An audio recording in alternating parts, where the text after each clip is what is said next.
You ask Tiger to calculate. This deals with finding the midpoint between 2 points. The midpoint between the 2 points is -9, -12.5. Let's solve it step by step. Plot the 2 points and calculate the midpoint using the formula.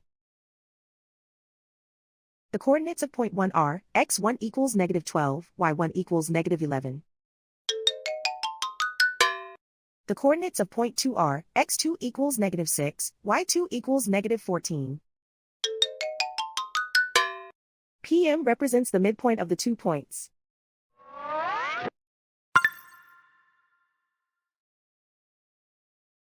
Use the x values in the midpoint formula to find the midpoints x. x1 equals -12. x2 equals -6.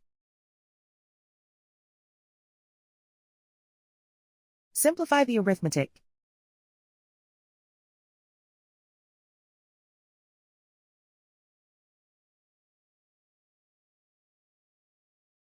Use the y values in the midpoint formula to find the midpoints y. y1 equals -11.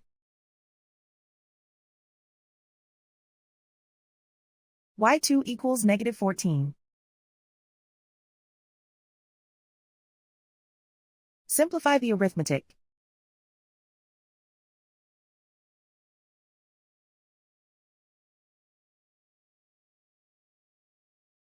And so, the midpoint is -9, -12.5.